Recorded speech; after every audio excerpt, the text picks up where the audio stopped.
All right, it's recording. All right, well, welcome everybody and Happy New Year. And here's to the promise of the demise of political insanity and pandemic isolation in this year. I'm Mike Barnett, I serve as Academic Director of the Rutgers Institute for Corporate Social Innovation, and it's my pleasure to welcome you to the fifth session of our inaugural QUASI Seminar Series.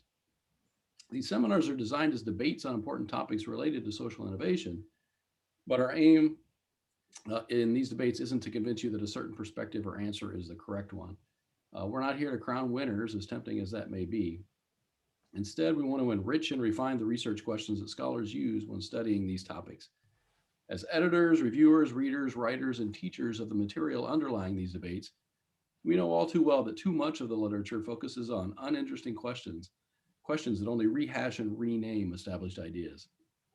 It's our sincere hope that by pointing out what is known on all sides of a debate in very pointed and direct ways, that we can drive researchers to produce sharper advances in our understanding of how to help business better serve society. Today, we debate the question, does corporate lobbying benefit society? Answering in the affirmative and registering an earth-shattering 9.9 on the Richter scale, it's Brian Richter! Countering in the negative and spitting the facts hot and heavy, we got David Levy! But hey, we can't forget that it depends, and that's just fine. Because calling out the contingencies, we got Rehbein. And finally, moderating this mayhem like a dream, we're so lucky we've got Prakash, first name, Aseem. All right, each in turn will argue their position. As they do so, please stay muted and post any questions or comments in the chat box. When we get to Aseem, he'll synthesize and extend the arguments as well as offer his own perspective. The open discussion will occur after all four of our presenters have spoken in the half hour or so that remains thereafter. Please note that we'll end just shortly before 1 o'clock because I'm the speaker in another webinar at 1 o'clock that I got to get to. So let's get the party started. Over to you, Brian. All right. Well, thank you for inviting me to be here and take this fun side of does lobbying benefit society? And yes, that it does. And I'm going to try to argue vociferously that it does. So I'm going to start off with conceptions of lobbying, because I think this is important for framing the debate. So everybody's prior in this room, or most people's prior in this room, probably is negative about lobbying or lobbyists. Polling shows that lobbyists are worse than this used car dealer, than telephone banks of telemarketers who are going to call you up and pick your least favorite politician. Over in the right corner, it's going to make somebody angry, somebody in there. So lobbyists actually, according to Gallup polling, rank below all of those. They're the least honest, least trustable profession, according to public opinion polls. So this is a widely held conception of lobbying. It's not surprising when we think of lobbying and we have, kind of people like Jack Abramoff, who, looks like a villain here. Notably, though, he went to jail because he broke laws, not because he was a lobbyist. And even Trump, calls lobbyists the swamp, right? And we want to drain it and kind of the DC swamp. There's also a view that there's money changing hands between, individuals and politicians, and this is buying outcomes. So there are these calls to overturn things like Citizens United. But again, Citizens United is not fundamentally directly about lobbying. It's about a broader sense of money in politics. And it's really about independent expenditures, which aren't even campaign contributions. So important to frame the debate further is what is lobbying? And what is lobbying exactly? This is definition in John DeFigueiredo in my review piece, that lobbying is the transfer of information between interest groups, or for this debate, we're interested in firms and politicians, their staffs, or their agents who work for them. So lobbying fundamentally then is about information. Since this is the unanswered seminar, I think that the negative definition of what lobbying is not is actually very important too. Lobbying being about information, yes, it costs money to lobby, or at least takes time to lobby, but it is not a transfer of money between firms and politicians. That's a myth that happens. That's illegal when that happens. You will go to jail if that happens. So this is not about a transfer of money. It's also distinct from other forms of corporate political activity. And I think we often forget this across literatures. Even political scientists who are probably most steeped in the space sometimes confuse lobbying with campaign contributions or independent expenditures or things like social connections, political ties to somebody that pre-existed. So lobbying is not any of those things. They may commingle, and these other things may have more nefarious, effects, but that's not lobbying. Lobbying fundamentally is about information. Furthermore, lobbying is foundational to American democracy. It's one of two constitutionally protected professions, the other being the media.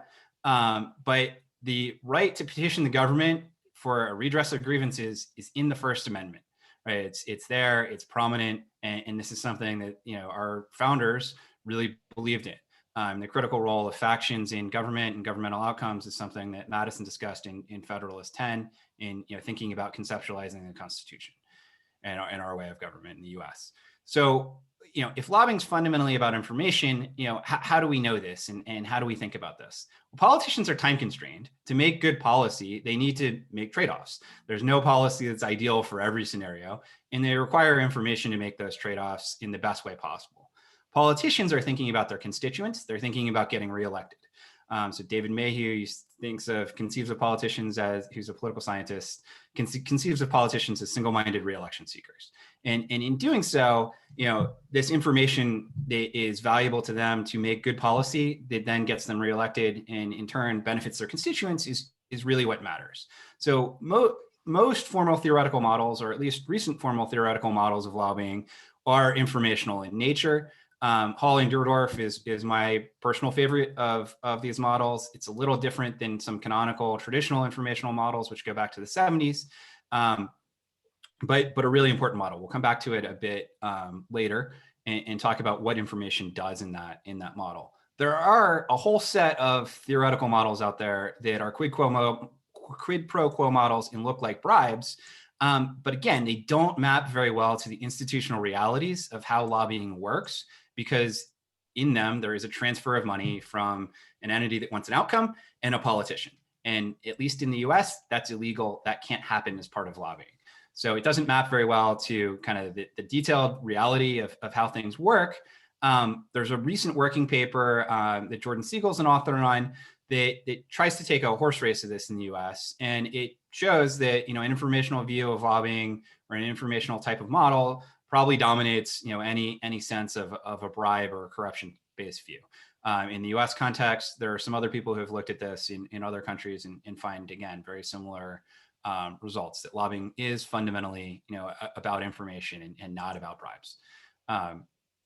So if lobbying is fundamentally about information provision, what do we think about kind of these worst case scenarios, like the for-hire revolving door lobbyist that has these connections? And, are these guys trading in information, or are they just trading in their connections? There's a great paper in AER by Blanzy Vidal, Draka, and Fons Rosen that tries to examine, is it who or what that determines lobbying outcomes? It's a big open question. Their answer is it's both. They fall in the camp of showing and demonstrating that at least some of it is who you know. And they do this by looking at revolving door lobbyists and what happens to their revenue when the politician they were tied to leaves office. It falls, as in this figure, but it doesn't fall all the way, and it recovers again. So why is a large part of their revenue not related to who they know? It's because information still matters, right? So information about the political process can be really important. And if you're a lobbyist who is a revolving door lobbyist, you understand how congressional offices work in a way that other people don't. You may understand industries better than somebody else, and the politicians don't understand those industries, and they need that information to make good policy. You also may understand, and some component of information may be tied to who you know. You may understand their personal quirks or their constituent tastes really well, but these are things politicians care about when they get information. Is, are you delivering information that's valuable to them to make policies that's valuable to their constituents so they can get reelected?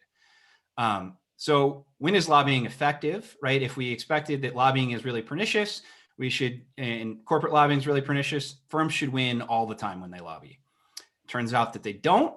The policy quo dominates or this policy status quo dominates and persists. So there's a large literature in economics and political science about status quo bias and policymaking and how we're likely to just persist with the policies that existed before.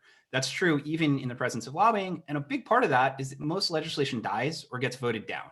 So bills get proposed, but they don't pass. The largest study of lobbying conducted in political science by Frank Baumgartner and co-authors, which I would certainly recommend picking up if you want to understand lobbying, finds that 60% of the time when lobbyists choose to be engaged, this is not even when they choose not to be engaged because they don't see a potential outcome, but when they choose to be engaged and select into it, still nothing happens, right? So firms aren't getting what they want most of the time, even when they choose to lobby. But a lot of firms, actually 90% of publicly traded firms, choose not to lobby at all. So in the management literature, we also see this. Doug Schuler and Michael Hadney have a paper that shows that there are either null or negative effects on corporate firm performance of lobbying, and so that also calls into question whether or not firms are getting the outcomes that they want all of the time, or they're dominating the outcomes. So lobbying is effective sometimes, though. And when it's effective, it is often when why does the status quo dominate? I was jumping ahead to my next slide. So lobbying, the reason why we see the status quo dominate is that if there's competing viewpoints, those competing viewpoints both get listened to and politicians decide what's best. And so there's often kind of no consensus or that's reached if that happens. If you have groups that agree, then you might reach a consensus. Having consensus is generally socially beneficial. The idea that there is, competing pressure on both sides for politicians' attention and kind of this market for ideas is why most firms also don't choose to lobby in the first place. So when does lobbying work, given this status quo bias and given a reason for it is competition? It's when there are coalitions, when there are coalitions that can agree. And this also tends to be within coalitions, not just pure coalitions of firms or industries, but they work best when they're unconventional, when it's firms tying up with, who their natural kind of opponent should be. So a firm that's a polluter and an environmental group get together. We see outcomes happen in those cases. So there are some studies in political science that show this happens, in the US. It also happens in the European Parliament. So an example of this is in a CMR paper that Adam Fremeth and I wrote that looks at Hewlett-Packard and their electronic waste efforts. So in this sort of example, Hewlett-Packard innovated on e-waste recycling and internalizing and using less e-waste in their products. This was costly. They were going to lose money relative to their competitors if they just did this alone. But they were able to work with environmental groups. They were able to show that their solution and having producer responsibility to recycle products at the end of their life and to reduce the harmful components of them was actually more efficient socially than a law that was going to pass a point of sales tax on consumers and have the government do it. There's a case study of this that I've written that's available at Chicago booth. There's a link there. So when is lobbying effective? Again, another way that lobbying can be effective is when it serves politicians' own interests. So politicians love earmarks. Again, this seems like a pernicious example of rent seeking, something we shouldn't like, but earmarks can be socially beneficial. I forgot the site in here, but there's a book called Cheese Factories on the Moon that argues this. And this is because pork can grease the wheels of policymaking. So politicians make trade-offs across bills. They make trade-offs within bills to get votes, to get bills to pass. And sometimes these things can look individually bad. There's an example that's in a paper that I've written about a new NASCAR racetrack getting a tax carve out. By itself, that seems probably like a waste of money unless you're a big NASCAR fan.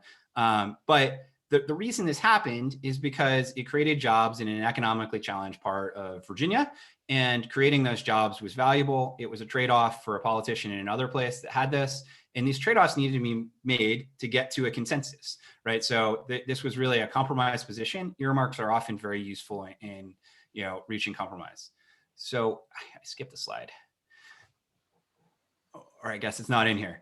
I'm going to talk about another example then on this concluding thoughts slide. But another example of this is actually it happened with kind of the Confederate flag being part of the Mississippi state flag. It was removed largely because business interests got involved and they were able to frame this as an economic issue rather than a social issue. So even though the left may have looked at this as a social issue and as a racist thing, the right was concerned that it was hurting business in the state of Mississippi. And ultimately, the state legislature decided to remove the Confederate flag from the Mississippi flag, in part because the business community was able to reframe the issue in economic terms that mattered to some politicians and their constituents. Okay, so on to concluding thoughts. Being anti-lobbying is being anti-democratic, right? Our democracies will exhibit periods of stress. We've seen those recently, and our democracies can always be improved. They're not perfect, but shutting down lobbying is akin to shutting down voices. That's not something that we want to do. We want active debate. We want the best ideas to win. And that's part of the idea here, or at least understanding all the ideas is part of the idea here behind this seminar in the first place. So I'm going to present here before getting to a concluding question that Mike asked us to do, just a new way to think about business and politics. So in large part, this is a multidisciplinary literature. So in econ or in management, we tend to focus on firm performance or the ability of firms to extract things from politicians, thinking about an exchange between politicians and money. We often forget that it's information because the data often comes out as money spent by firms. And we're kind of too focused over there. We need to bring constituents back into the fold. And political scientists think a lot about the relationships between constituents and politicians, but they often forget that firms are kind of another demander and potentially a non-voting constituent on another side, and that they can provide good things to their constituents. So a general argument about how we need to think about this space is we need to bridge our thinking on firms and politics to incorporate society. Constituents are obviously members of society and do that a little bit more. And that's going to require us thinking across disciplinary boundaries a lot more. So unanswered questions.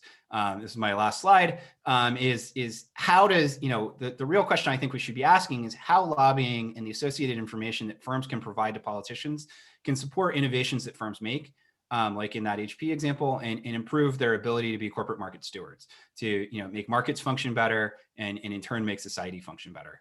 So some sub questions on this are, how do managers, plug plans for political advocacy in early on in thinking about what products or services they're going to offer in the future? And I'm calling this fully integrated strategies because I mean something that goes a little bit beyond what integrated strategies means in the non-market strategy literature. It doesn't just mean thinking about, market strategy and political strategy at the same time, but it means also thinking about sort of social strategy too. And the last sort of way to think about this is the market for virtue is limited, and lobbying can potentially expand that. And so I think we need to be asking questions about how can strategic lobbying efforts actually expand the market for virtue instead of kind of thinking about Vogel's statement that it's limited and having a negative view there. So thanks, and look forward to hearing David and Kathleen and the discussion after. All right, thank you very much, Brian. That was a lot of great information, and get a lot of great questions as well if you want to follow the chat, so we can answer those a bit later. For some alternative facts, we now turn it over to David. Alternative facts. Right, yes, I'm David Levy from the University of Massachusetts, Boston. Thanks for joining. I am trying to go to my screen sharing where I see the notes, Alt 5, but it isn't doing it. So I'm just going to have to go to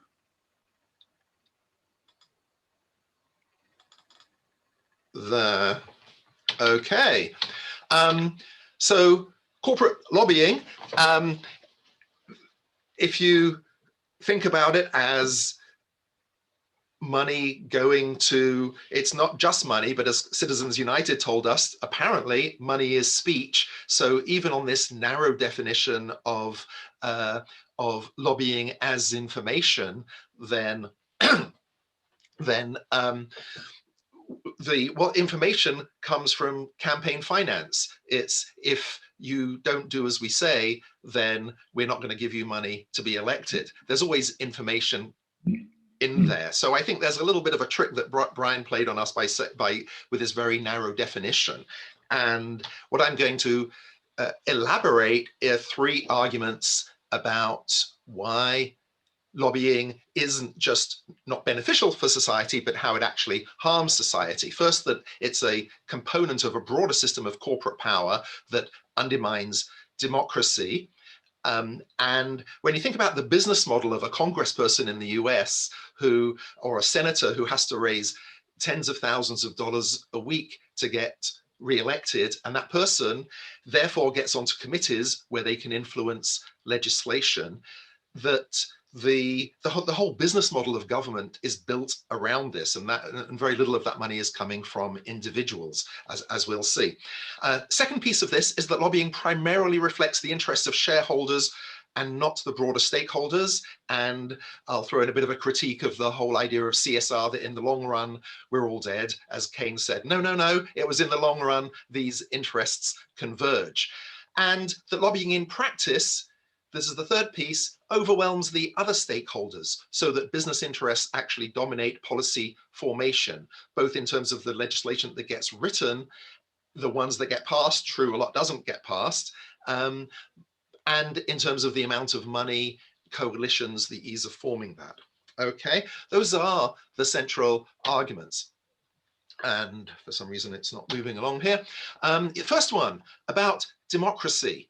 And yes, Donald Trump didn't drain the swamp. The swamp was there before. The swamp will persist. And the key question here that Brian also, why is this moving forwards? That Brian also raised is whether corporations have interests that are not represented by their employees as shareholders, that are not represented by individuals, right? Individuals in their role as employees, as shareholders, as suppliers, as the community. And it's true that corporations might have expertise that they can bring to bear, technical expertise, but that's different from lobbying for particular positions. Why don't we just allow and maybe give extra resources for all the different stakeholders to present their views? Democracy is about elected representatives influencing or shaping government, and corporations, and this is the central question, is, are they legal persons? And this is the problem with Citizens United, of course. And Macy and Strine did a very good takedown of the Citizens United, the 5 core concepts there, right? Corporations have the same rights as natural persons. Do they or don't they? We don't allow them to vote, but we do allow them to lobby. Money is speech. Is it really? If it is speech, then this is all the money that companies spend to influence outcome in their political strategies apparently is speech, but we can critique that. Campaign donations, by definition, are not corruption, was part of the decision. And very importantly, in the US, unequal influence is constitutional. In other words, the court case recognized that corporations have undue influence, but said that's okay, that's perfectly constitutional. There's no guarantee to equal influence. And finally, that disclosure requirements ensure transparency. Everything is fine as long as the whole public knows about how the codex is negotiated in Belgium for international guidelines on pesticides. Then I'm sure all your students know about that, being a little sarcastic, right? Okay, so as still part of this part 1, there are very well elaborated theories of business power, and I suggest that lobbying is a core part of this. We can't separate it and very narrowly define it as the transfer of information. Theories of business power, structural power, sort of more Marxist. You don't have to be a Marxist to believe that that companies have a lot of power, all different kinds of power, even people in our own orbit like Barley and so on. And sociologists like Dumphoff and Mills, not necessarily Marxists. Okay, structural power, state dependence on business for employment, investment, and taxes. Instrumental power. This last government that we had lobbyists. Andrew Wheeler, those of us in the environmental area know about environmentalists running the EPA. Hopefully things are going to change now, but nevertheless, there are people from industry do get into government. That's the instrumental way in which business might directly control it. Discursive, the way that business shapes what we think through advertising, through lobbying, through information, through commissioning reports, and a Gramscian sense of business power, which I'm more partial to myself, about coalitions, shaping ideology, economic compromises, and so on. I haven't got time to go through all of these. There's been a lot more empirical work about business networks, networks of directors, networks around the International Chamber of Commerce, the World Economic Forum, all these various networks that amplify business power and enable resources to be coordinated. I'm on some auto thing there. I'm not sure how to get it. Anyway, and especially at the state level, and some of those counts of dollars don't even include state level, but in the US, ALEC, a conservative organization, the American Legislative Exchange Council, has been very, very powerful at the state level. Also, the whole literature on the privatization of governance, CSR label standards, and the private role in that. That's not exactly lobbying, but again, a form of corporate power. And I think we need to bring attention to what I call operational power of business, just corporate decisions about what to produce, where, how to market it, all which employees to employ, where and how, all is part of corporate power. So I'm framing this much more broadly, and here's the claim. So part two here, that lobbying reflects narrow shareholder interests and not broader stakeholder interests. Just a very recent piece in the New York Times about how the pesticide industry influenced the USDA, the Department of Agriculture, to shape international guidelines on pesticide use to exclude fungicides completely, to exclude mention of drug resistance that builds up. And this is a very small lobbying group. Not like Big Pharma, CropLife, ranking 3,000 out of 21,000 groups, a relatively small amount of money. Contrary to what Brian said, all the evidence that I've seen is that lobbying has very high ROI, is very effective, and is relatively cheap. So this is a relatively small group that manages to shape international guidelines in a way that's way under the radar. And the revolving doors are there. 5 out of the 10 lobbyists have held government jobs. Just one small example. Okay, so it's a narrow conception of interests. These don't converge. The other stakeholders don't have the same voice, and the lobbyists aren't representing all those interests. Quite the opposite. If we look at Prop 22 in California, we saw Uber, Lyft, and all these other delivery companies lobbying on behalf of the profits of the company, not on behalf of the employees. Although, of course, in the Gramscian sense, they're trying to represent what they're saying in the general interest. Okay, but what we're going to look at as well is how lobbying is even misaligned with the stated CSR values, the hypocrisy involved here. A group that's done amazing work on this is Influence Map. And to be honest, sometimes I think they do more valuable work than some of the academic papers. My own work has been around climate change in the past. And Influence Map has done some great work just tracing out corporate lobbying and contrasting that with some of the public views on lobbying that have been expressed by these companies in their CSR reports or just in the general press. And looking at post-Paris here, they look at even companies that appear to be very progressive, like Shell, BP, compared to Exxon and the US companies, investing a lot of money. And they call it shareholder funds. That actually caught my eye. They didn't question the notion of shareholder funds. Who earned those funds? Those funds, if you believe in a stakeholder model, belong to everybody, could potentially be shared with everybody. The employees had a part of generating those funds, but are they just shareholder funds to be used at shareholder discretion? Again, that very narrow conception of whose interests are being pursued here. And you don't have to read all of this, but Influence Map does take a look at the state level Facebook spending. This was an interesting report just from last year about how some of these companies were promoting pipelines and working to defeat carbon taxes at the local level in the US, even though they might be making very different statements in public.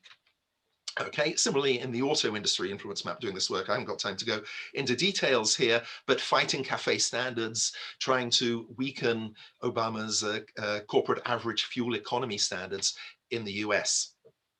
The third piece here is that in practice, business dominates lobbying and policy formation. And that article, that was circulated amongst all of us, the De Figueiredo article, just looking at the numbers here, lobbying by corporations and trade associations, more than 84% of total interest groups. So you can see that other activists, unions, environmental groups have got relatively small resources available compared to corporations and trade associations. And at the state level, slightly more so. They're the majority of all lobbying groups. And the same paper cites a whole bunch of other literature about just how effective lobbying is and how it does have high return on investment across multiple issues, from trade, finance regulation, taxation, allocation of budgets at the state and federal level, state appropriations, as well as a whole bunch of other kinds of regulations. I mentioned Prop 22 in California, where the Yes campaign outspent the No campaign by about 10 to 1. Money doesn't always win, but it quite often does, and especially when you can outspend 10 to 1. So Prop 22 was whether or not these drivers should be classified as employees or independent contractors. Very interesting to dig into that campaign, very much a discursive campaign about framing freedom of choice for the drivers, the flexibility for the drivers, and right? But when you dig into it, there wasn't much substance on the Yes campaign. They could have had the flexibility, the drivers, and still been and still had the benefits of being employees. This is some work. I wanted to just spend a final minute here on some work that my wife and I do together. She runs an NGO called Culture Reframed that works in the area of education around the impact of pornography on especially kids, boys and girls, but also adults. And we've done some research together, and particularly around the political strategies of these companies. Some of you might have seen the piece by Nick Kristof a couple of weeks ago in the New York Times that was exposing MindGeek, almost a monopoly in the area, owns Pornhub, and it was exposing the illegal content, underage, violent, even rape on the Pornhub site. And after that, Visa and MasterCard withdrew support. Interestingly, MindGeek here has, if you look at their CSR, they've got this commitment to trust and safety. Nothing is more important than the safety of our community. This is why we've always been committed to eliminating illegal content. So the industry coalition here is rather euphemistically called the Free Speech Coalition. And myself and my wife, we were brought in as legal experts to work for the government in trying to protect 2257, which is a system whereby these porn producers have to maintain the age documentation of all the performers. And the industry was trying to overthrow that so that they didn't have to document who was being used throughout the whole value chain, including the international value chain. And initially we won, but then through continued legal efforts, through continued lobbying, they eventually managed to tie it up and overthrow it, primarily at the distribution stage. In the UK, there was going to be some age verification at the consumer level, and through a lot of powerful lobbying. This isn't just in the US, this is in Europe. Companies can be very powerful as well. They managed to stop age verification there. At the state level in California, there was a proposition in LA County to force the porn producers to make the guys wear condoms on the sets, because a lot of women were getting AIDS and other diseases, and they fought that very hard. They lost at that level, but then at the state level, they succeeded. All their lobbying and advertising and the coalitions won at the state level to prevent this Measure B going to becoming a California law. So yes, sometimes business loses, sometimes it wins. Well, take your time. I do need you to wrap up pretty soon. Yeah. Okay, this is the very last slide. And the use of AstroTurf, right? Fake citizens. So if Citizens Unite, it's not enough that Citizens United allows companies to be citizens, but they have all these fake citizens group, like the Coalitions for Senior Citizenry, and so on and so on. So the very last slide, and my question is, who's the greater threat to democracy? Is it a ragtag bunch of protesters who succeeded in invading the Capitol? Not really a coup in my, or an attempted coup in my view. Or is it the guys in suits who have a very well-honed business strategy that combines legal, lobbying strategies, and the rest of it to actually write the regulations that form our legal and policy environment? Thank you very much. Look forward to the comments. Thank you very much. There are definitely lots of comments that I hope you're all able to track along the way. But look, we've got very different pictures now of lobbying. We've got useful speech versus legal bribery, basically, as the two polls here. And now let's hear about some contingencies from Kathy.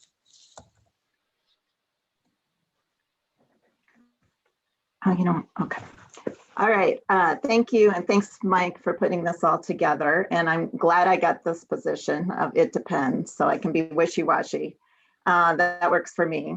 So, and I just wanted to have a cartoon because everybody else did, but I think Brian really kind of explained that it's, difficult to get any kind of legislation through, and especially positive social legislation as well.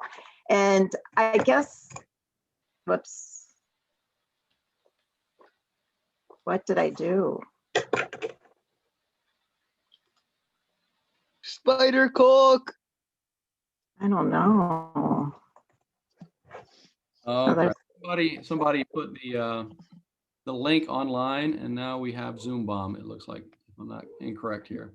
I don't know what to do for us. Deborah, are you out there? You can remove them. So I just removed them. Hold on. Everybody else is screen sharing. So should I say stop sharing? They shouldn't be able to share if you're sharing. All right, just remove them as well. Folks, yeah, I guess it's a good idea to put the Twitter feed, put the link in it. So please remove that. I've never had that happen. I haven't either. Is it a sign that I'm wrong? I'm a little bit worried it's going to happen again here, but let's carry on. Okay, so I'll hurry up before somebody else bombs us. All right, so I guess we don't really agree. I put the slide together before I heard all of David's comments, even though both David and Brian were very nice and shared their slides prior to me putting my thoughts together. So I just have to say Brian's right in terms of the definition of lobbying. So I'll just assert that, or I should just say I agree with him. I think I'm narrowing it. I also thought of it as more narrow, just providing information in terms of influencing political action. I think, and I guess I agreed with the way he eliminated like PAC campaign contributions, other types of political influence. So if we just look at information, so that's going to be my assertion too, and I realize David disagrees with this, is that lobbying is neutral. It's not beneficial or harmful. It's a tool. It's providing information. And it's companies do, I will agree with David, spend a lot of money on lobbying. And according to Ridge's article, they spend more on lobbying than other types of political tactics too, which also makes this important. Even though David portrayed some of the kind of the negative things that money lobbying can do, it's kind of amazing. They can impact their regulatory environment and capture, the regulators, and they can change, elements in international guidelines. So that makes it a very powerful tool, which can be good news. Brian also showed that there's a lot of political constraints in terms of the bias towards the status quo, having to have a coalition. So just because companies get involved doesn't automatically mean they get to achieve their political agenda. And I guess we would all agree, I would agree with this too, that lobbying for good, lobbying for the benefit for society, lobbying for multiple stakeholders has not been the norm. It's a lot easier to find hundreds of examples where money is corrupted. And so it's been a little bit unusual. But if you flip that, the fact that it is powerful, it's a tool, politicians need this information in order to understand and make better policies, that can be good news. That can be good news. That's kind of what I'm going to say. All right. So there's been empirical work on this, a great article by Dalmas et al. And AMD that found that both dirty and clean firms were involved in lobbying for environmental legislation. So that kind of supports this whole "it depends" idea. And the puzzle that I think is important to look at is when are they likely to provide support for public good? When are they going to place public interest at the center of their decision making? And I'm going to look more at the firm perspective. And I realize the politicians and having them motivated and all those constraints. And I totally agree with Brian's extension of the model to include constituents. That complexity is needed, but I'm just going to focus for my comments really on firm action. And so the first argument I have is it depends. First of all, firms have to want to push for social legislation. They have to want legislation that's going to benefit society. And as we've said, that has not been the norm. And I think, though, again, I'm more positive, my little Pollyanna viewpoint here, but is that there is increasing recognition that public-private partnerships are important. And one thing that we've already talked about in these debates is the governance deficit that the government, Caroline Flammer brought this up in her talk, is, the government, at least at the federal level, has not done a good job in terms of focusing on social legislation, healthcare, environmental, racial inequities. We also increasingly have focused a lot more on the CSR deficit, the fact that this CSR is limited in terms of the societal impact it can have in solving complex social issues. Bogle mentioned this over 25 years ago, that CSR cannot be a substitute for good government. And and he also, and this is also mentioned in a great CMR article by Lyon et al., that lobbying in the end can lead to better societal impact than any discretionary CSR. So kind of the bottom line is that, these public-private partnerships are essential. And I think there's more recognition that they are important. And one thing, of course, is just the Business Roundtable statement, the fact moving towards that corporations are moving towards making decisions based on stakeholder interests rather than shareholder interest, that also influences this demand for social legislation. This is another example, the Fortune CEO Initiative, and I'm just putting it up there. I guess this has been in the works for about 4 years. Major corporations in the US looking at some tough policy issues, one of them being environmental issues. But I put it up here basically to say, that companies are realizing that they can only get so far with their own efforts, and that they need to work in terms of developing federal level policies in order to have this positive social impact on society. Okay, another thing obviously that it's going to depend on is motivation. Why would firms want to do this? Why are firms going to abandon their more narrow and self-interested lobbying? And we said one thing, Business Roundtable, this proclamation that they're interested now in making decisions on the basis of multiple types of stakeholders. In the past, the primary argument, the example that Brian gave about Hewlett-Packard, and also in Delmas' article as well, is the idea that companies are going to be motivated because they can gain a competitive advantage. much. Sandra Waddick also mentions this in one of her articles. And that's going to be the big motivation. And I think that can be true, but I think it's limited. I think that for us really to see corporate lobbying leading to beneficial societal outcomes in the legislative arena, you need more than that. You need the alignment of a company's CSR and CPA.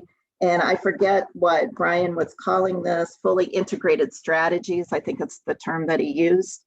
And that's also, I would agree with that, in that you need companies that have really thought about these social issues and have thought about how to solve them, like a Patagonia, where it's the fabric of the organization. They're, it's built into the organization so that environmental goals and concerns drive every decision. If your CPA is aligned with that kind of commitment to social issues and solving that social problems, then I think you're going to have the motivation to lobby for good, to advocate for social change.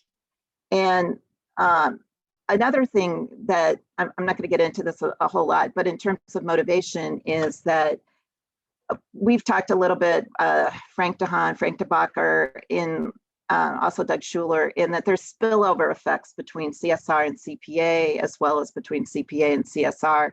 But one thing, even given all these roadblocks, if you believe Brian's view of the world, that aligning your CSR and CPA is going to make you more effective in the political arena and more likely to succeed. So it's going to increase your access. And there's been work that's already shown kind of the flip side of this. If you have a lousy reputation, elected officials may give the money back, but it can be the other way. If companies have a good reputation because they've been committed to CSR, they can lower the barriers to political entry. They can develop those relationships with key elected officials. They also have done their homework and they've already developed coalitions that can be effective. So they have unlikely allies. They have NGOs that they're working with to solve these complex social issues, realizing they can't do it on their own. And they also have better information. So they're going to be more valuable to politicians and regulators because they have a more breadth of information. They understand the benefits and costs. They know how to sell it to politicians about how it's going to benefit their constituents too, to push for the social regulation. So that's important. All right, third point, and I think it's been brought up by both the speakers already a little bit, either directly or indirectly, is that you do need political transparency. And that I would agree with David is in that there is still a lot of companies that are misaligning their CSR and CPA and saying that one thing, like that they care about Black Lives Matter, but then making donations to welfare groups who support a counter position.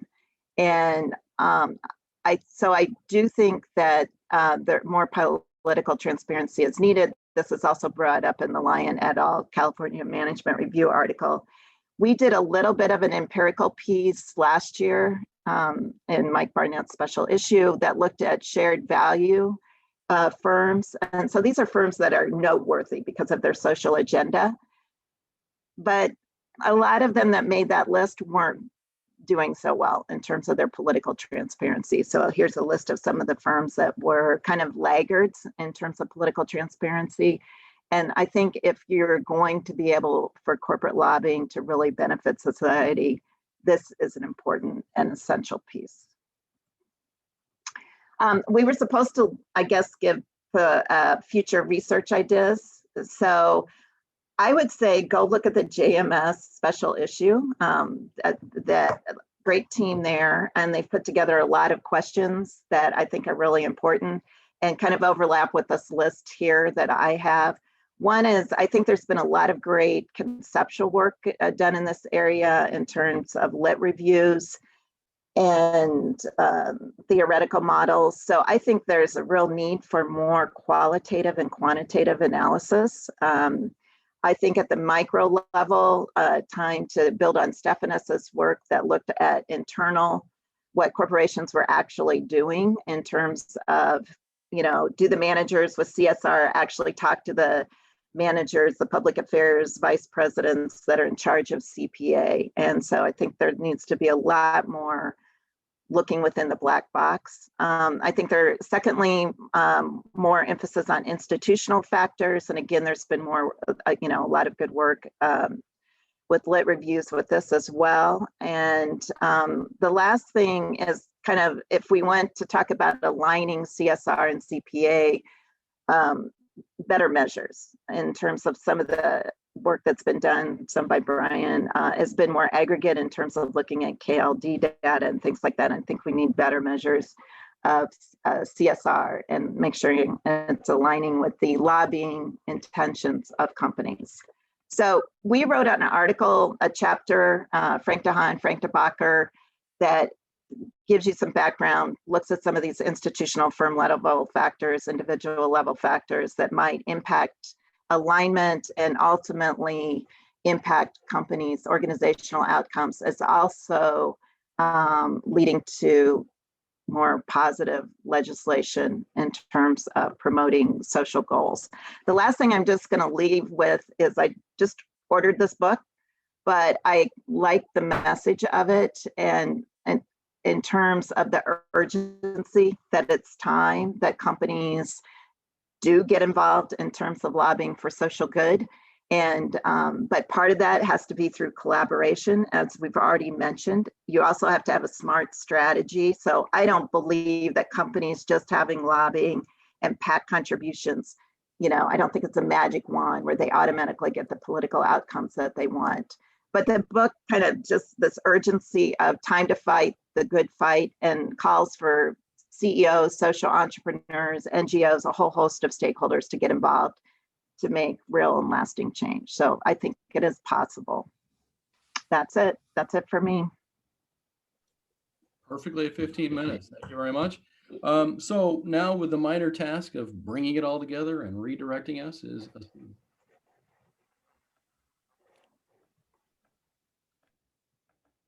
Okay, is it working? Excellent, thank you. It's not full screen, but it's working. I'm sorry? It's not full screen, but it's working. It's not full screen. Yeah, just go down to that little at the bottom line there, and keep Here? going, right to the right. Here? 3 more. No, Nope. this- Keep going. 3, 2, This? Nope. one two more, more. This? 2 more. No. 2 more. Next Next. This? Bingo. Okay, good. So this was a good panel because people actually disagree. And I would submit that people disagree because there are disagreements on basic definitions and leave aside the causal mechanisms. So when I think of lobbying and hearing the 3 excellent panelists, I think there are 4 areas which need to be very clear. First, what is lobbying? I think some people are defining lobbying in a very narrow and specific sense, and some are talking broadly about corporate political strategy. So if we really want to talk about how lobby is affecting social welfare, we first have to agree what exactly are we debating? What is the issue under consideration? Second is lobbying to whom? Are we talking about lobbying to politicians, legislators, or are we talking about lobbying to regulators? Because these are very different kinds of lobbying. And secondly, if you're talking about lobbying to politicians, what is our model of political decision making? And I've heard 3 different models here. So one is the unbiased information seeker. That politician is boundedly rational. The politician is looking for best available information and let the best information prevail. And that's what lobbyists are doing. The other side is that no, politicians are actually motivated information seekers, and they would only seek information that kind of supports their priors. And third is the auction model, that politicians really don't have a strong position on some issues, and they are willing to be persuaded to anybody who can exert maximum pressure, including financial pressure. So I think if we are talking about lobbying and its efficacy, we have to identify the target, and we have to specify the model of decision-making of the target. And alongside is the venue. So we've essentially focused on federal lobbying. Do the insights from federal lobbying carry over to state lobbying, to local lobbying? And what about the non-US context? So is there a role of, say, political opportunity structure in shaping what kind of lobbying is allowed, what kind of lobbying is disallowed? And finally, lobbying for what? So the some of the evidence that was presented is lobbying for new legislation. So what about lobbying for repealing? What about lobbying for tinkering and clarifying existing legislation and regulations? So there are different areas where the lobbying efforts can be focused on. Okay. So it's very interesting if one goes into the history of lobbying, when did this term emerge? And of course, there are different claims. And one of the interesting claims I often see in the literature is that the term lobbying really originated because President Ulysses S. Grant would sit in the lobby of the Willard Hotel, enjoying a cigar in the brandy, and he would be quoted by power brokers and influence peddlers. So it started getting a bad rep because this is where the rich and the powerful would have access to the president and get the job that they are motivated to do done. So there was an issue of unequal access there. So let me just focus on one critical issue about what exactly is lobbying and what's so important about corporate lobbying and what is meant by benefiting the society. So Brian is suggesting lobbying is information provision, and I think Kathleen is sympathetic to that view. Then the issue is it same as advocacy? Because as Madison and Federalist then said, that as long as different factions have comparable access to rule makers, why not let the best viewpoint prevail? This happens in elections, right? Politicians are providing information to the electorate, to citizens, and the citizens decide whom to vote, hopefully. Often they don't. 74 million apparently did not. Or in the legal system, it's like the jury system, where opposing sides present their viewpoints to the jury, an unbiased jury, and let the jury decide. So is this what we think about lobbying? As long as different factions, different interest groups have comparable access to the decision makers. It seems that in the literature, lobbying is limited to something very, very specific, paid advocacy, as opposed to unpaid advocacy. Unpaid advocacy is not lobbying. It may be political strategy, it may be non-market strategy, but it's not lobbying.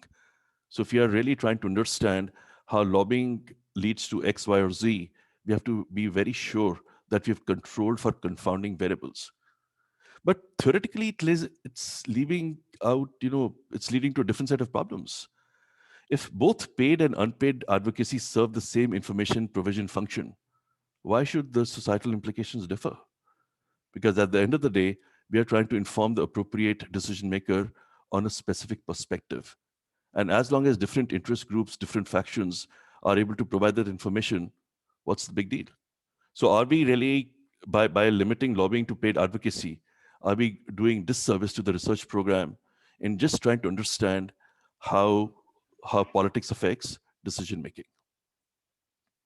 So David's issue and David's point is that lobbying is actually, or paid advocacy leads to corruption and undue influence because the playing field is not level and the rich factions win. And one of my favorite quotes is from Henry Lloyd. It's Atlantic, March 1881, where he said that the Standard Oil has done everything with the Pennsylvania legislature except to refine it. And that is because Pennsylvania is the place where oil was first discovered. And that is where Standard Oil made it initial bucks. So that was the level of power Standard Oil enjoyed with the Pennsylvania legislature, and they were very crass. So that's why it's a tongue-in-cheek, except to refine it. So if we are uncomfortable with paid advocacy, which is lobbying, so essentially we are saying that we want to limit the role of money.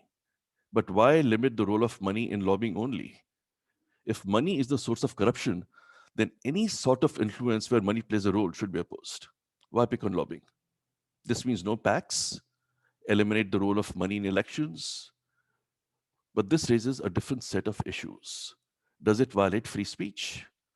Previously, one would say that Citizen United has empowered conservative groups. But in the last two election cycles, the liberal groups have outraised and outspent the conservative groups. And if you include people like Mike Bloomberg, who have dipped into considerable fortunes, so open secrets or whatever, as per their estimates, in the current election cycle, almost 60 to 65% of the money was spent by liberal groups. So then the issue is, if we believe that the role of money is pernicious, so should we not then allow people to use personal resources for election? And if we disallow that, then would it start favoring incumbents? So in some ways, so the point I'm trying to make is there is a tension in the argument that Brian and David are making, and where Kathleen has intervened on how we think about role of money in politics, certainly in the context of paid advocacy, but in a broader context, because we'd like our insights and arguments to have some level of generalizability. And why limited to corporate lobbying? If money is so bad and paid lobbies are so bad, should we apply the same insights to non-corporate lobbying by interest groups, environmental groups, all kinds of non-profit groups, whether corporate sponsored, non-corporate sponsored, whether they are advocating for liberal causes or whether they are advocating for conservative causes? Because the basic problem is money in politics, and money specifically that is financing paid advocacy. So then we should disallow paid advocacy by anybody and not limit it to only corporate lobbying. So why is advocacy different? Because a lot of people are, they take advocacies to be sacrosanct in a political system. So if paid lobbies are privileging the powerful, as David is suggesting, then we should remove all sources that make the playing field unequal, which means decision makers should not be allowed to receive petitions from supporters and constituents, because decision makers have their biases. And then decision makers should not be, subjected to heckling, should not be subjected to boycotts, should not be subjecting, because this is all undue influence. That is, that constituents with different resources are deploying to have their viewpoints heard. But if we try to minimize political activity, then it's a very slippery slope. And are we then leading to undermining the basic functions of democracy? Because democracy is not turning up for elections every 4 years. Democracy happens in the interim as well, where people want their viewpoints to be heard, to be listened to. And the idea is that the politicians, the decision makers, or the regulators should be able to hear from different viewpoints. So when we want to put limits on lobbying and we are able to identify the scope conditions, I think we have to see where we want to stop and what kind of societal benefits are we talking about in addition to undermining democracy. And then it's finally the issue of how do we assess benefits? Benefits to whom? Because regulations and policies create differential costs and benefits for different actors.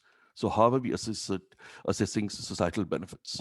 Are we doing benefit cost analysis, which all the federal regulations are now required to do as part of the mandate? And how would the moral considerations be accounted for?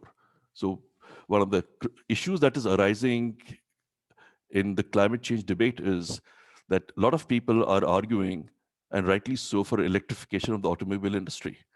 But automobile industry and broadly the solar industry requires critical minerals, lithium, cobalt, and so on and so forth. And a lot of these critical minerals are mined in poorly governed areas, whether it's cobalt in Congo, lithium in Bolivia, and so on and so forth. And even in the United States, most of these mines are located in, say, Native American lands or lands where the poor and underprivileged reside. So if we think about climate change legislation, and it is benefiting the society because it's reducing global warming, the fact is a lot of the costs of combating climate change are being offloaded on the most vulnerable sections of society. So the broader question I think that we need to debate is whose preferences count? And how do we weigh different preferences? Because at the end of the day, we are trying to tease out how action A, that's paid advocacy, is leading to societal benefits. So we have to specify our dependent variable very carefully, while understanding that, obviously in regressions, you can control for confounding factors. You can have multiple dependent variables. You can look at innovation rates, et cetera, et cetera. But whose preferences count is often an unspoken question because it's so difficult to answer.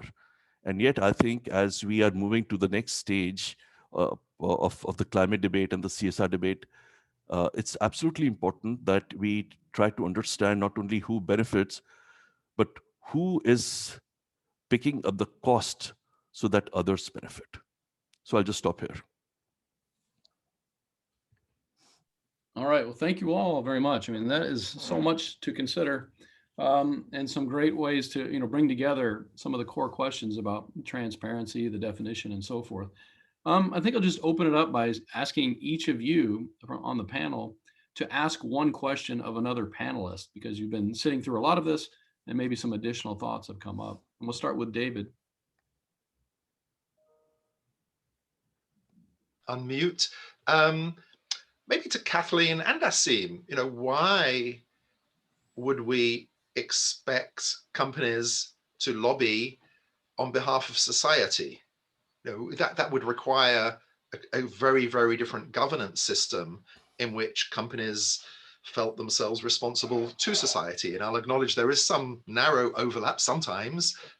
Clean energy companies also lobby, but again, they're doing it primarily for what they see as their shareholders' benefit. Kathleen, you want to go first? Just say the first part of that again, David. Like you're saying. Why would we even begin to expect companies to lobby in the social interest? I'd be even more concerned if when they do coordinate their CSR and their lobbying as part of their broader political strategy. In a way, that's even more nefarious. Well, I think some of these social issues that we are facing now are so pressing that, I mean, if we keep going like this, we're not going to have an Earth. So I think, companies realize that too, and there is also an advantage for companies to all have the same level playing field in terms of the rules. And,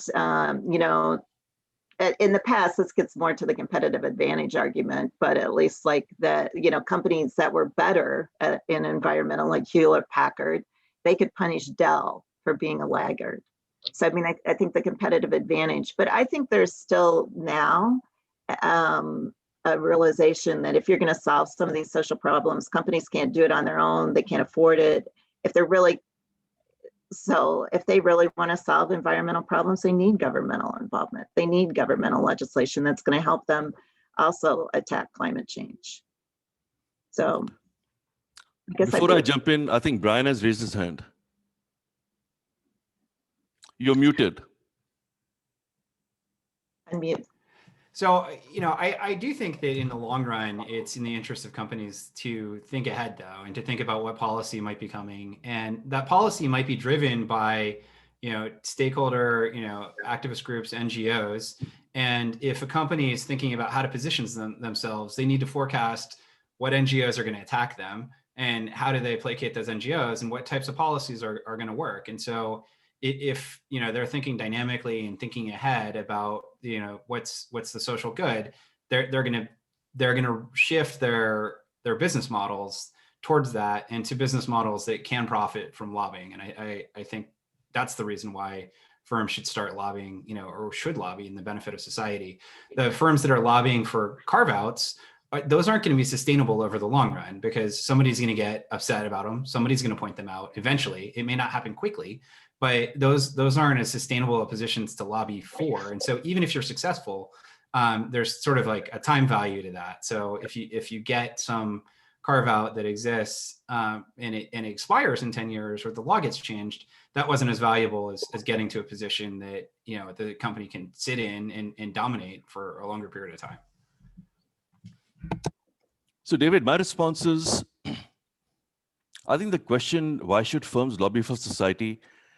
I am very uncomfortable with the term society, as if there's a single set of people with homogeneous preferences. So you and I are environmentalists, and we have very strong pro-environmental preferences. But my neighbors on both sides, they are Republicans, and they always make fun of me for driving a Toyota Prius Prime and charging my car, and they think I'm just crazy. I'm just a crazy guy, and I respect that. We have differences of opinion, so I don't think I'll frame the question on why should the firms benefit or lobby to benefit the society. I think as long as firms lobby to benefit themselves, and we have appropriate regulations in place so that firms' actions don't create social externalities, I'm happy with that. And I think that's the model I'd like to live with.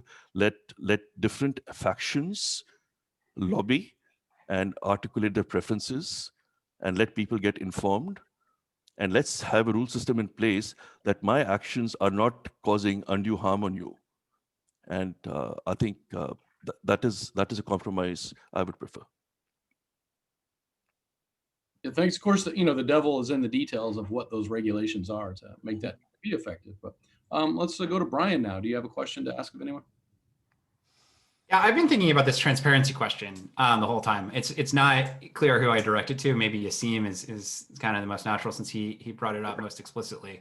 But how do we get transparency right? Seems like a challenge, because I think this is a policy question, not really a business strategy question. At some level, it's it can be self-revealing. Like some firms do want to reveal, particularly when they're doing the things that are the good things and lobbying for policy that they know is socially good. Then it might make sense to be fully revealing, put that on a website. My HP case, HP did that. That's how we know explicitly what their position was. But there can be times when keeping some information private is still valuable and generates good outcomes. And so how do we deal with that tension in probably more of a policy sense than a management sense? So I've struggled with this a while. So one of the hats I wear is that I'm a regular, I have a byline in Forbes, and we write regularly for Forbes, and we have been very critical about Amazon. So we have been kind of lobbied by Amazon to talk to their top executives on their perspective. And one of the problems is that when we raise an issue that, okay, if Amazon is doing X, Y, or Z, why are they not disclosing it?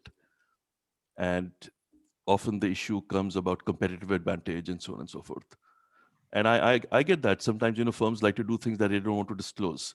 But, let's step back. What are we trying to achieve? And what is the model of decision-making?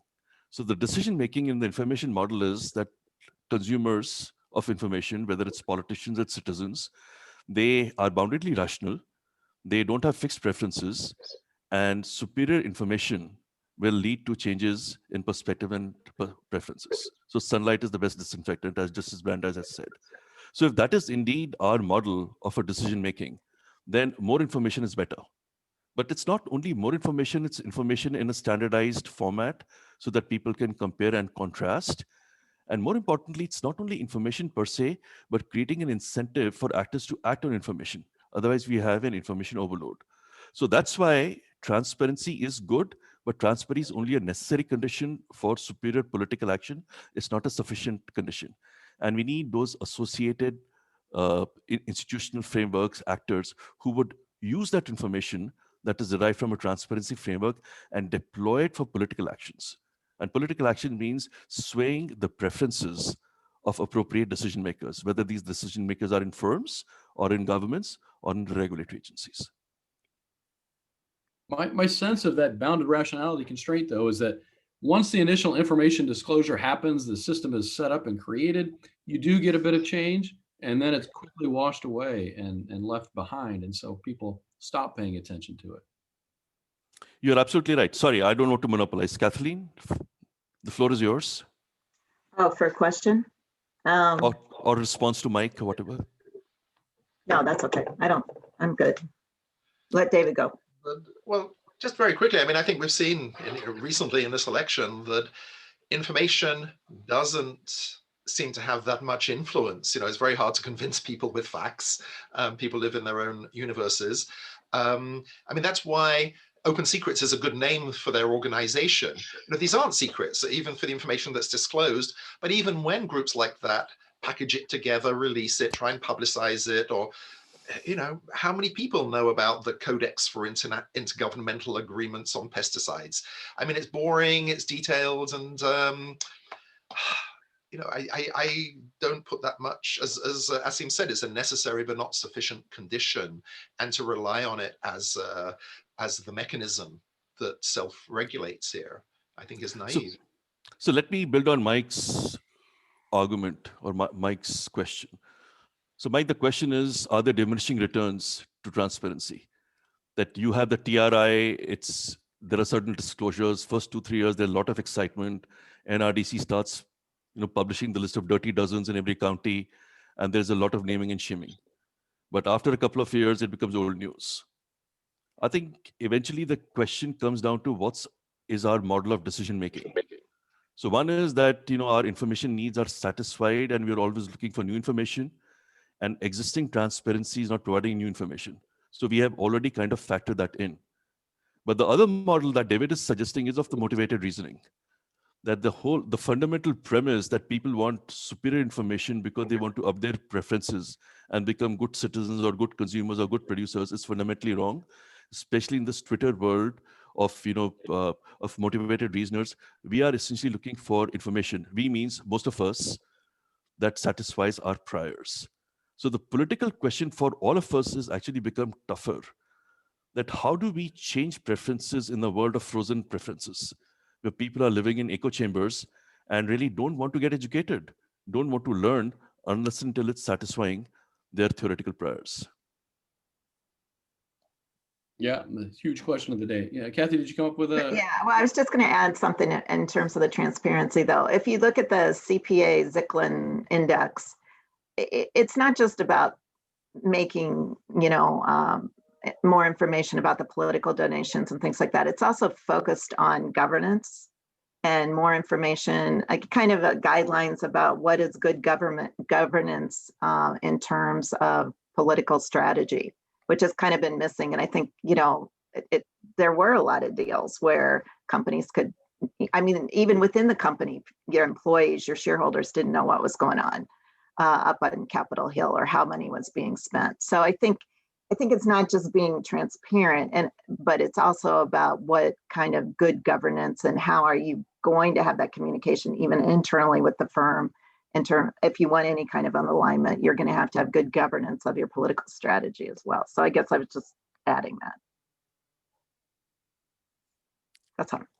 Okay. No, Brian, you look like you're about to say something. Or? Nope. Okay. Well, is it Robert Buana asked an interesting question on here that is this sort of a rich man's problem, right? We've been talking about the US mostly, maybe a bit of the EU, but I could see it going exactly the opposite direction of what he suggests, but he's saying, maybe for governments that don't have the resources to investigate things, maybe, Brian's perspective here of this being a useful form of information provision prevails. I could see exactly the opposite. They're much more vulnerable to what David would say happens a lot with corporate lobbying, but I'm wondering if you have a position on how broadly this problem applies to undeveloped or less developed countries. I can answer, but if anybody wants to go first, please.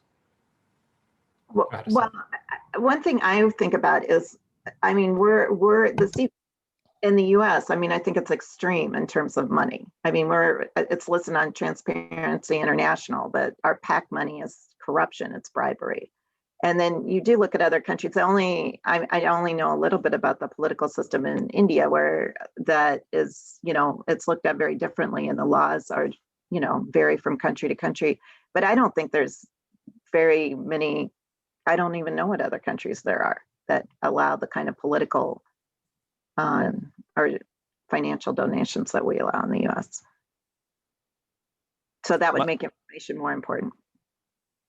Mike, rich man's problem is about lobbying or about role of money in politics? Which problem are we talking about? I guess I've muddled the two. I'm not sure of the distinction, but go with lobbying in general. So lobbying is, I don't think this notion of registered lobbyists and the way public focuses on them is equally salient in other jurisdictions. I think it would vary. The political opportunity structure varies across countries. So we'll have to go country by country. But I think there's a broader question here.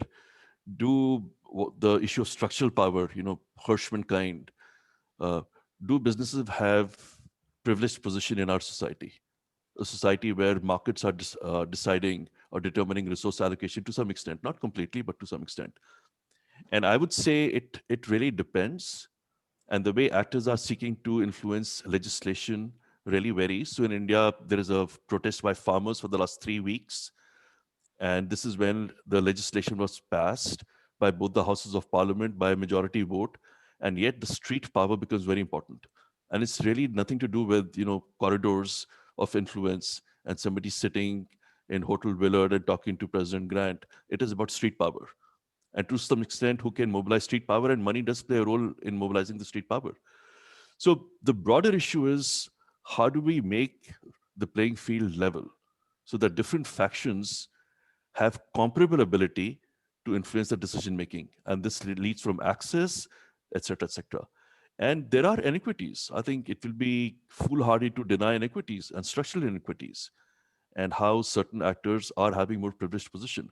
So given the current situation of democracy deficit and, essentially disenchantment with democracy, governance failures, as Kathleen has said, I think the theoretical and empirical agenda for all of us who work on the issue of business society is actually very profound. There is a huge backlash against business influence. So in India, they are, of course, opposing the laws, but they are saying it's an Adani-Ambani law. And Adani and Ambani are two prominent industrialists. And there is a fear, which is completely unfounded, that these two industrialists are going to buy up agricultural land. Mhm.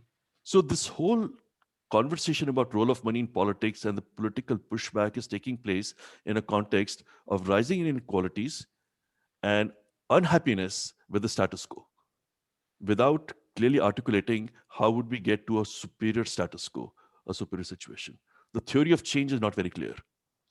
So yeah, we haven't talked much about alternatives. There was an interesting experiment in the Greater London Council under Ken Livingstone, the famous Red Ken, who went on to disappoint us in various ways. But at the time, he funded groups to make representations, even people who would challenge the London Council. So he would fund women's groups and immigrants groups and people from, working class housing and homeless, and he would fund them so that they could organize and make representations to the city. That's kind of a small scale, but maybe we need more of that so that citizens can organize and make representations. And if government wants expertise, whether it's about COVID, about climate, they could invite a scientist from Exxon, but to come as a scientist, who brings that expertise, not Exxon making its representations about where its interests lie. And I want to sharpen that distinction. It's not easy in practice, of course, between expertise and lobbying for interests, but I think there is a difference. And that information, but let's not be naive. Congress people, most of them know what the information is about climate, about pesticides, but they're not voting according to that information. They're voting. Well, let Brian go. I completely disagree with that one. I mean, Congress people, and Kathleen, I see on that, Congress people get elected, based on a set of charisma and other things. They're not specialists in any given industry. They have to think about policy for the financial industry, for, heavy manufacturing. A lot of these things get very, very specialized. And especially once you get down to like a regulatory level that's done by the bureaucracies, politicians have no clue what the bureaucrats even know. And so, I mean, they get elected for very different reasons than expertise. They get elected for being able to serve constituents and knowing what the constituents want in aggregate and in, mass, and how to not make them too upset. I mean, essentially. I mean, I agree with that. I'm saying, but they do know in broad terms, climate change is a bad thing. I mean, there are some who buy the ideology, I suppose, but most of them, I think. Anyway, Kathleen, sorry. No, I was just going to say, if you go look at open secrets, though, and look at lobbying, that's a lot of what is happening. I mean, there is a lot of expertise provision. I mean, so I would agree with what Brian said, that I think that is happening. How do you make that happen, and how do you give more people access to that? If I can jump back in on this one too, I think another way to think about this too is like, what would happen if the politicians had to call up the firms and the lobbyists instead of, it went both ways. And if you could kind of back out politicians' schedules and who they meet with when, which actually you can do with Canadian lobbying data. There's no money included in the Canadian lobbying data, but you can recover and back out what politicians' schedules are. And, it turns out that when they're thinking about like an issue that affects, a certain industry, they tend to get, many members of that industry together on the same day. And they'll also meet with like the environmental group if it's environmentally exposed, or they'll meet with the other kind of counter group at the same time. And so, when politicians are building the information they need, they want to go to all sides. And I don't think that they're naive in the sense that they trust everything that everybody says. I think they look at it and they say, you know, everybody's self-interested here in what they're presenting, and they discount it. And because of that, they even though they're receiving information, they don't necessarily believe everything that they're told. Let me just say that this is a very fascinating, obviously very germane and wildly important topic. And unfortunately, we've run out of time. I wish we could run a lot longer, but you know, I got to go pretend to get over to the library here in a minute. But first, I just want to thank the panelists. You guys have been very specific, very clear, and very pointed, and done a great job. So thank you very much. Thank you. Thanks for hosting. And thanks to everybody else for participating. As a reminder, the materials to include the reading list, slides, video, and chat transcripts will be posted soon. We'll send notice to all the registered attendees, and you can find links on the RICSI website, which is at business.rutgers.edu/RICSI, RICSI. Please note that I've set up a Twitter account to use for refinements of any research questions. The Twitter handle for that is @research_better, and the title is Better Management Research Questions. Be glad to have you guys contribute to that. Another thing to look for is the summer 2022 special issue of Rutgers Business Review. It'll be focused on this seminar series. Most of the presenters have agreed to write pieces for it to summarize and extend their debates. In addition, you might be interested in call for papers for a special issue of Journal of Business Ethics titled Save Our Cities, exploring the intersection of ethics, diversity and inclusion, and social innovation and revitalizing urban environments. Ted Baker, Brett Gilbert, Corrine Post, Jeff Robinson, and I are the guest editors, and initial drafts are due on January 17th, 2022, so you got a while. In addition, if you're interested in helping to create the next generation of business faculty, please visit www.mcnairbusinessscholars.org and sign up to be a mentor. And finally, please do join us for our next session in which we debate the question, do social movements improve corporate behaviors? That session will feature Sarah Soul, Braden King, May McDonald, and Jerry Davis. It's on Friday, February 19th. No Zoom bombers, same bat time, same bat place. Hope to see you there. Again, thank you guys very much. And we'll see you next time. Thank you. Thank you. Thank you. Thank you, Mike. Thanks to all the audience. Thank you. Thank you.